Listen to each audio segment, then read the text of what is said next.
हमारा ये कई चरणों में काम होगा। पहला तो 28 अक्टूबर से लेके 3 नवंबर का चरण है, जिसमें ट्रेनिंग, राजनीतिक दलों के साथ बैठकें और हमारे एन्यूमरेशन फॉर्म्स की छपाई होनी है। 4 नवंबर से लेके 4 दिसंबर, 1 महीने का समय, हमारे BLO घर घर जाएंगे, प्रगणना फॉर्म को अवेलेबल कराएंगे वोटर से। वोटर्स के भरे हुए फॉर्म, उनके हस्ताक्षर किए फॉर्म वापस कलेक्ट करके इन सब को हम ड्राफ्ट वोटर लिस्ट के रूप में पब्लिश करेंगे 9 दिसंबर को। जिस भी वोटर का हस्ताक्षर किया हुआ या उसके परिवार के सदस्य का हस्ताक्षर किया हुआ प्रगणना फॉर्म मिल जाएगा, उन सब के नाम ड्राफ्ट वोटर लिस्ट में आ जाएंगे। इसके लिए कोई भी डॉक्यूमेंट देने की आवश्यकता नहीं है। दूसरा महत्वपूर्ण पॉइंट है कि जो वोटर्स अपने प्रगणना फॉर्म में 2003 की वोटर लिस्ट में अपनी डिटेल दे देंगे या अपने परिवार के सदस्य की दे देंगे, उनको कोई भी अतिरिक्त डॉक्यूमेंट देने की आवश्यकता नहीं रहेगी।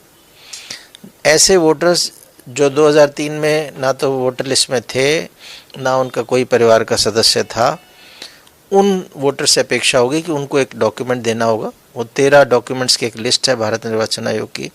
वो जब हम प्रगणना फॉर्म देंगे वोटर को, तो उसके साथ उसके बैक पीछे ये 13 डॉक्यूमेंट्स की लिस्ट भी लगाएंगे, जिससे वोटर्स को पता लग जाए कौन सा डॉक्यूमेंट देना है।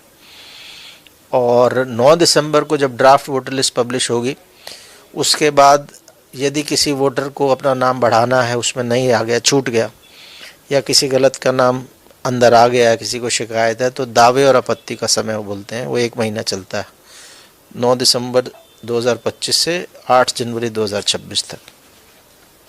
फिर जो इलेक्टोरल रजिस्ट्रेशन ऑफिसर है, SDM हमारे रैंक के ऑफिसर, वो 31 जनवरी तक इन सारे दावे और आपत्तियों पर अपना निर्णय देंगे और 7 फरवरी 2026 को हमारी वोटर लिस्ट फाइनल पब्लिश हो जाएगी। उस पे भी किसी को आपत्ति है, किसी का नाम गलत आ गया या किसी का नाम छूट गया, तो आपत्ति कर सकता है, अपील कर सकता है। जो जिला निर्वाचन अधिकारी सुनेगा, उसके निर्णय से भी क्षुब्ध हो तो सेकंड अपील कर सकते हैं, जो मुख्य निर्वाचन अधिकारी उत्तर प्रदेश सुनवाई करेंगे। बिहार का अनुभव ये था कि वहाँ एक भी अपील नहीं आई थी, तो हम उम्मीद कर रहे हैं कि हमारे यहाँ भी बेहतर काम होगा। जिस हिसाब से हम लोगों ने पिछले 2 महीनों से तैयारियाँ की हैं, और हमारे BLOs को हमने ये कहा है कि वोटर्स की हेल्प करें प्रगणना फॉर्म भरने में, 2003 की वोटर लिस्ट में उनका नाम कहाँ था ये ढूंढने में। और कोई व्यक्ति यदि इस अवधि में घर से बाहर है, लॉक है उसका घर, या परिवार ही कहीं गया हुआ है, तो ऑनलाइन फॉर्म भरने की सुविधा भी हम दे रहे हैं। voters.eci.gov.in वेबसाइट है भारत निर्वाचन आयोग का,